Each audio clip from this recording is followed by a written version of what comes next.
Voilà, enfin une excellente nouvelle pour le Paris Saint-Germain avant d'affronter Chelsea. Le Paris Saint-Germain joue en Ligue des Champions la semaine prochaine, un match extrêmement important pour se qualifier en quart de finale, et en ce moment c'est clairement pas la joie au PSG. Énormément de blessures, un jeu qu'on peine à retrouver, un jeu qui peine à nous faire gagner des matchs, mais une bonne nouvelle vient de tomber aujourd'hui puisqu'un joueur qu'on attendait beaucoup est de retour. Alors non, il ne s'agit pas de Fabian Ruiz, mais bien de João Neves. João Neves pourrait être dans le groupe pour affronter Chelsea la semaine prochaine. Alors oui, pour l'instant c'est seulement pourrait être dans le groupe, mais c'est déjà ça, on va se satisfaire des petites choses. On est le Paris Saint-Germain en ce moment, c'est compliqué. Donc si on apprend qu'il pourrait être dans le groupe, c'est déjà une bonne nouvelle. À voir s'il y sera, on espère qu'il y sera, mais João Neves est très important. João Neves fait partie du milieu de terrain du Paris Saint-Germain, et s'il n'est pas là, ça se ressent. Déjà que quand il est là, on n'est déjà pas très bon non plus, alors s'il n'est pas là, ça risque d'être compliqué. Donc João Neves devrait être là, c'est une bonne nouvelle. Le Paris Saint-Germain se déplacera quasiment au complet, il manquera sûrement Fabian Ruiz, enfin c'est une certitude, il est officiellement forfait. Mais voilà, le Paris Saint-Germain retrouve João Neves, et c'est déjà un bon point. Frérot, lendemain de match, ça veut dire débrief à froid. Tout d'abord, les frérots, vous savez que cette situation-là, quand tout le monde dénigre un peu le Paris Saint-Germain, quand tout le monde attend notre chute, c'est la meilleure disposition possible. Là, on voit les supporters de Chelsea, ils sont en train de fanfaronner. Les gars, c'est parfait. Laissez-les fanfaronner. Nous, on est dans notre coin, on va travailler, on va faire notre taf. Bravo à Monaco pour la performance d'hier. Il y a des personnes qui mélangent tout, qui parlent de carton rouge pendant la Ligue des Champions. C'est là qu'on voit qu'en Ligue des Champions, c'est pas la même pression. Qu'en championnat, c'est pas du tout pareil. Et en plus de ça, les frérots, on a du travail. On a du travail parce que 3 pertes de balles, 3 buts. Et ça, c'est pas normal. Faut pas qu'on ait honte de dégager le ballon si on est en difficulté. Tu dégages le ballon en touche. La perte de balle de Zaïre Emery hier, elle est pas normale. Zaïre Emery, tu peux pas aller vers le centre. Va vers la touche. Va vers la touche. Les 2 autres pertes de balles, c'est pas normal aussi. Aujourd'hui, il faut qu'on se concentre par rapport à ça et surtout, offensivement, mettre les buts parce qu'on va avoir des actions face à Chelsea. Chelsea, ils vont nous chercher haut. Derrière, il y aura de la place pour jouer derrière leur dos.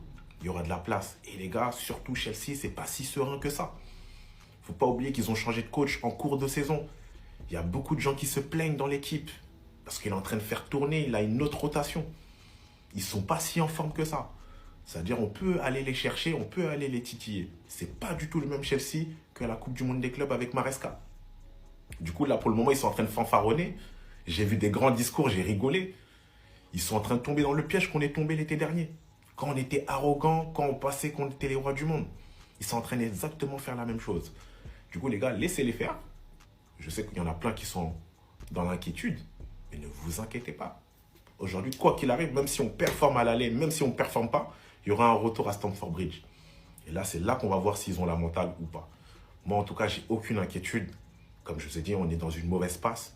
Mais là, c'est les grands matchs, c'est les matchs des grands garçons.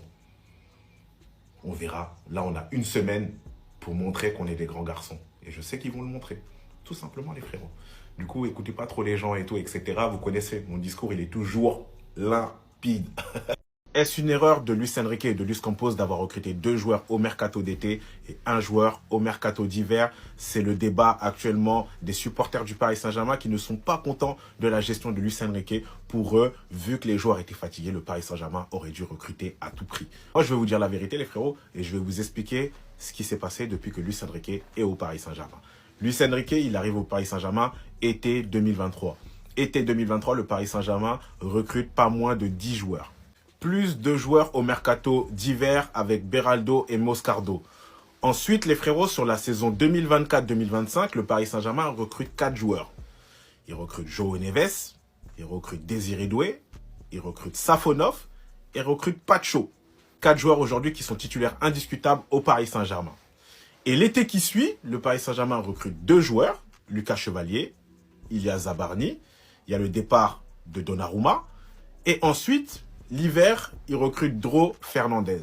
Aujourd'hui, le Paris Saint-Germain, ils ont dit que c'était un projet sur le long terme. Le PSG a dit qu'on allait acheter des jeunes joueurs à fort potentiel. Je sais que les gens, quand ils nous parlent de recruter des joueurs, ils nous parlent de joueurs d'expérience qui ont déjà prouvé ailleurs, qui coûtent tel prix. Les frérots, le PSG ne fera pas ça.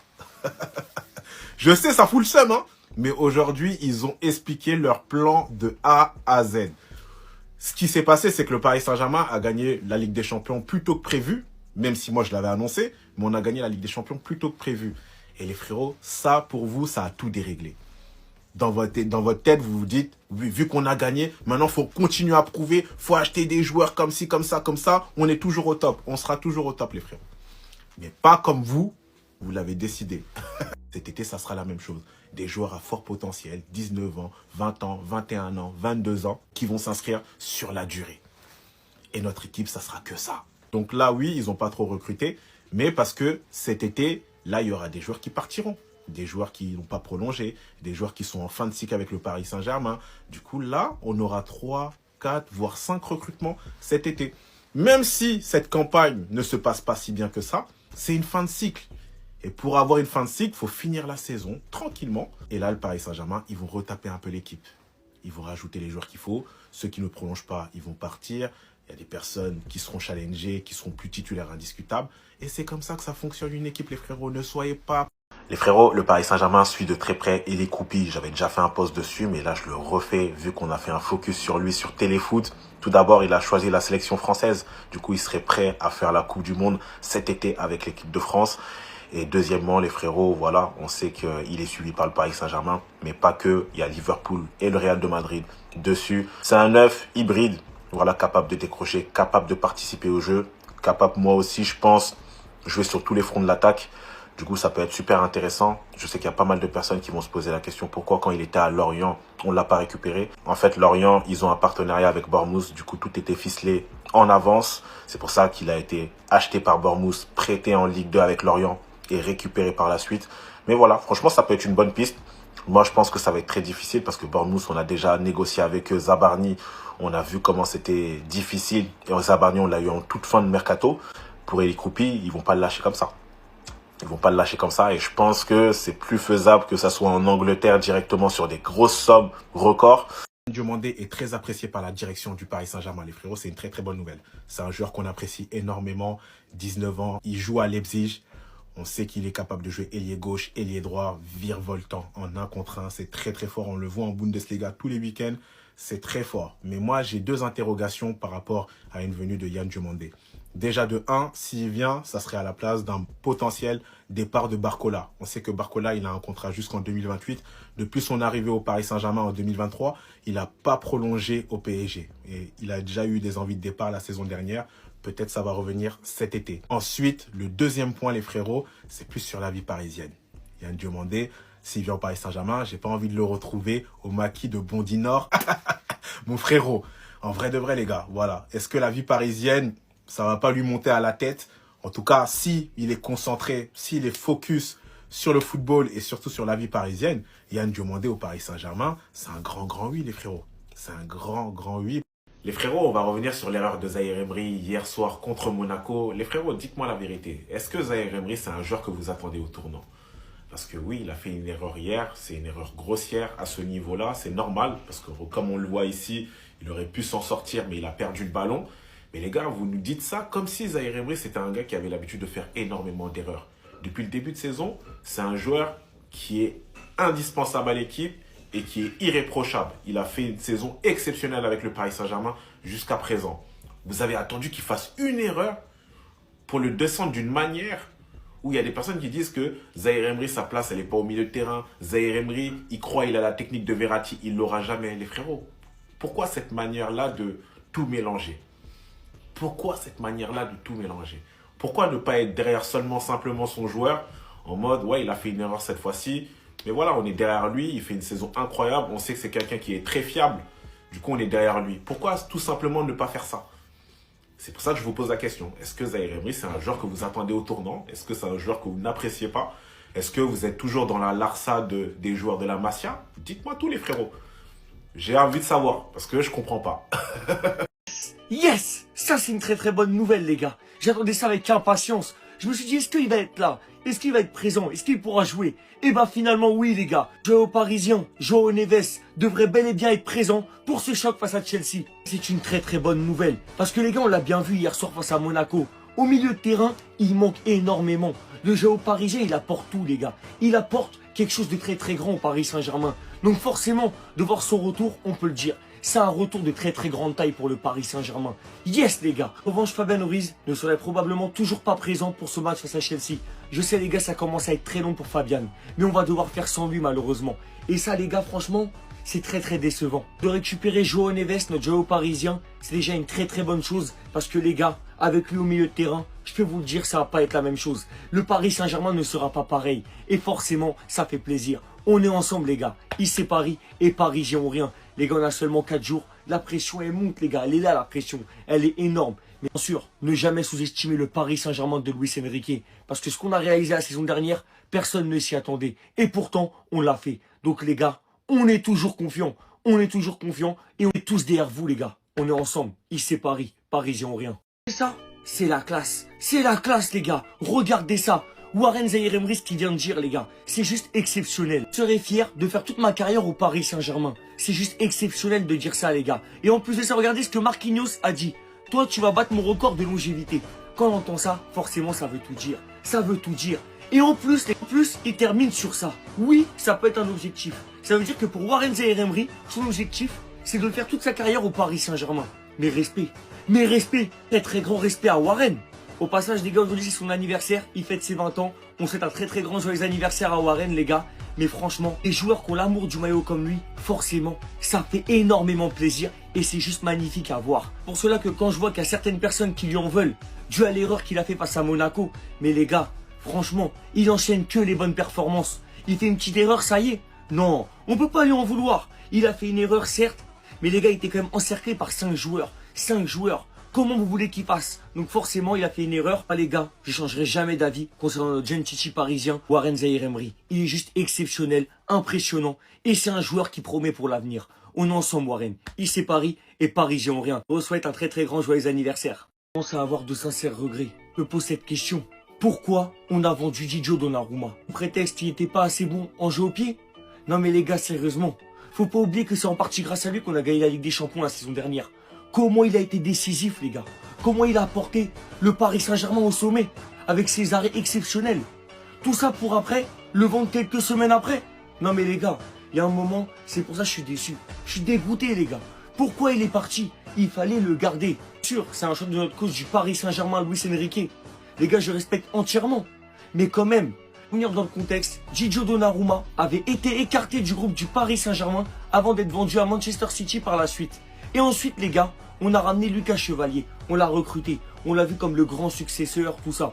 Alors, Lucas Chevalier, c'est un bon gardien, les gars. Mais actuellement, au Paris Saint-Germain, il n'y arrive pas. Il n'y arrive pas et c'est tellement dommage. C'est dommage parce qu'en fait, là, les gars, on a perdu un grand Gigio Donnarumma et qu'après, on n'a pas de relève forcément. Oui, fallait garder Gigio Donnarumma au Paris Saint-Germain. Franchement, il manque, les gars. Il manque énormément. Parce qu'on aurait tous voulu le voir rester au Paris Saint-Germain. On me dire que ses débuts au Paris Saint-Germain étaient également compliqués. Mais les gars, après, il a su remonter la pente. Il a su se remettre au niveau. Et c'est ça qui était bien chez Gigio. Il nous a porté durant toute la saison dernière. Surtout durant ces phases d'élimination directe de Ligue des Champions. Très très grand respect Gigio. Et tu nous manques énormément. On est ensemble. Ici Paris et Parisien ont rien. Pour ça les gars, je valide entièrement. C'est incroyable. Yann Diomandé est très apprécié par la direction du Paris Saint-Germain. Rappel les gars, Yann Diomandé, jeune joueur de la Côte d'Ivoire et du RB Leipzig. Un joueur exceptionnel. Techniquement incroyable, la finition elle est impressionnante, c'est un joueur que je valide entièrement. J'ai notamment beaucoup aimé les performances qu'il a réalisées avec la Côte d'Ivoire durant la Coupe d'Afrique des Nations. Ce joueur est exceptionnel, donc de voir que le Paris Saint-Germain sera intéressé pour recruter Yann Diomandé, je valide entièrement. Ceux qui savent pas les gars, Yann Diomandé cette saison avec son club le RB Leipzig, c'est ça les gars. Regardez, Yann Diomandé s'éclate en ce moment. Buteur contre Augsbourg, buteur contre Hambourg, passeur décisif contre le Borussia Dortmund et buteur une nouvelle fois face à Wolfsburg. Les gars, regardez ça pour un total de 11 buts et 6 passes décisives cette saison avec le RB Leipzig. Donc forcément les gars, ce joueur-là, s'il vient au Paris Saint-Germain, il peut apporter un réel plus. Vous allez me dire, s'il vient au Paris Saint-Germain, il va jouer à quel poste? Ne vous inquiétez pas, il va avoir du temps de jeu. Parce que ce mec-là, il a du mérite. C'est un joueur exceptionnel. En tout cas les gars, Yann Diomandé au Paris Saint-Germain, je valide entièrement. Comment c'est possible de penser que ce PSG-là peut aller loin en Ligue des Champions? Je ne comprends pas. Il y a énormément de problèmes au Paris Saint-Germain qu'on n'arrive pas à régler depuis des mois et qu'on ne pourra pas régler tout simplement puisque les joueurs qu'il manque ne sont pas prêts de revenir. Et si c'était seulement ça, ça irait, mais le Paris Saint-Germain souffre d'énormément de problèmes. Comme on le sait, les joueurs n'ont pas eu de repos cet été, en tout cas de repos suffisant. Ils n'ont pas eu de préparation non plus. Et à la suite de ça, lorsque le mercato estival était ouvert, le Paris Saint-Germain a fait le choix de ne pas recruter. Luis Enrique a fait le choix de ne pas recruter suffisamment. Parce que oui, Zabarni et Chevalier, je ne considère pas ça comme des grosses recrues, comme des recrues importantes. Puisqu'aujourd'hui on voit Lucas Chevalier qui ne joue pas, qui a été recruté pour une fortune et qui est sur le banc. Zabarni qui est mieux ces derniers temps, c'est vrai, mais ça reste une seule recrue. Alors que le Paris Saint-Germain devait se préparer à ça. Le Paris Saint-Germain aurait dû recruter pour préparer cette saison qui, évidemment, allait être compliquée. On a fait une saison incroyable l'année dernière, avec énormément de matchs. On doit le payer cette saison, on le savait, mais le Paris Saint-Germain n'a pas préparé ça. Je ne comprends pas comment, avec tous ces schémas-là, tout ce qu'on voit aujourd'hui, le Paris Saint-Germain qui n'est pas bon, comment on peut penser que le PSG va pouvoir aller loin en Ligue des Champions. Je suis supporter, j'espère qu'ils vont le faire, mais dire que c'est sûr et être à fond derrière le PSG à dire ils vont le faire, je ne comprends pas. Le PSG n'est plus un club de foot. En fait, ça y est, j'ai tout capté. J'ai tout compris, on a tout sous les yeux, ça y est. On se posait la question de pourquoi le Paris Saint-Germain n'a pas recruté l'été dernier, tout ça, on a la réponse. Ça y est, on a tout sous nos yeux. En fait, le Paris Saint-Germain n'est plus un club de football, c'est un centre social. C'est une application de rencontre. Nous, on apprécie les joueurs. On est là, on les apprécie, on les aime bien, on a envie de discuter avec, prendre un café, pourquoi pas. Mais on n'est pas là pour les recruter. Nous, on est là pour apprécier les joueurs. C'est pour ça que l'été dernier, on a apprécié énormément de joueurs, mais on les a pas recrutés. Voilà, aujourd'hui, on a beaucoup de joueurs qu'on aime bien, mais qu'on ne recrute pas. Parce que, vas-y, on n'est pas un club de foot, on est un club qui est là pour se faire des potes. Non mais sérieusement, oui, on l'apprécie, c'est très bien, mais il va falloir foncer dessus alors. Il va pas juste falloir nous dire on l'apprécie. Il va falloir y aller cet été, il va falloir préparer un gros chécos. On doit y aller, je suis désolé. On doit y aller quand on voit cette saison-là, on doit recruter. Alors quand je dis un gros chécos, c'est pas donner n'importe quoi, vous avez compris. Mais il va falloir y aller. Il va falloir y aller sérieusement. Parce que là, on voit que c'est compliqué. Et le recrutement y est pour beaucoup. Voilà, moi je le dis, je le maintiens, le recrutement y est pour beaucoup. Ils nous prennent vraiment pour des cons, c'est pas possible. Le Paris Saint-Germain est nul à chier en ce moment, il n'y a pas d'autre mot à dire, je suis désolé, on s'attendait à un bien meilleur visage du Paris Saint-Germain. Alors il y a beaucoup d'excuses pour expliquer pourquoi le Paris Saint-Germain est pas bien cette saison, on le sait, mais là l'article qui vient de sortir de RMC Sport, c'est du foutage de gueule. S'il vous plaît, lisez ça, qui a pu écrire ça et s'est dit, c'est un bon article. Le staff du PSG a remarqué des performances et des comportements en deçà des attentes à l'entraînement. Non, jure.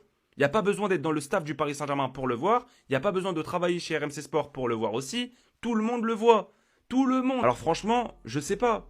Je sais pas ce qu'ils pensent en sortant ça. Ils se disent, ah là, on tient le truc du siècle. Là, franchement, on y est. Personne n'avait vu ça. Bah non, tout le monde l'a vu. Le PSG n'est pas bon. Et eux, à l'entraînement, ils doivent le voir aussi. C'est logique. Enfin, je vois pas ce qu'ils essayent de nous apprendre là-dedans. J'essaye de comprendre. Je réfléchis, mais je ne vois pas. Franchement, c'est n'importe quoi. Du journalisme de bas étage, comme d'habitude. Non mais sérieusement, qui s'est dit, non ça... C'est une bonne info. Franchement, là, j'informe. Je sens que je suis important. Comment ne pas être d'accord? C'est impossible. Presnel Kimpembe vient de parler du joueur qui l'a le plus impressionné au Paris Saint-Germain. Celui qui l'a le plus choqué à l'entraînement. Celui qui l'a le plus choqué en match. Il en a côtoyé. Il en a vu des joueurs exceptionnels au Paris Saint-Germain. Il a joué avec Zlatan. Il a joué avec Mbappé. Il a joué avec un tas de joueurs qui auraient pu l'impressionner. Mais le joueur qui l'a le plus impressionné, c'est bel et bien Neymar Junior. Et comment être étonné en vérité? On ne peut qu'être d'accord avec ça. Neymar Junior, quand il arrive en Ligue 1, personne n'a autant impressionné. Neymar Junior, quand il arrive avec son maillot jaune en Ligue 1, il choque tout le monde. Neymar Junior, quand il arrive contre Toulouse par exemple, au Parc des Princes, incroyable. Il y a énormément de matchs qui nous viennent en tête. Quand Neymar Junior arrive, on est tous choqués. Sa première saison est dingue et même globalement c'est un joueur incroyable. Alors il aura eu énormément de problèmes au Paris Saint-Germain pour tout un tas de raisons. Beaucoup ne l'aiment pas, dont moi. Mais en réalité, Neymar Junior est un crack et est un joueur exceptionnel. Il nous a fait rêver et Presnel Kimpembe reconnaît vrai. C'est bien. Neymar, oui, c'est le joueur le plus fort contre qui j'ai joué et qui m'était donné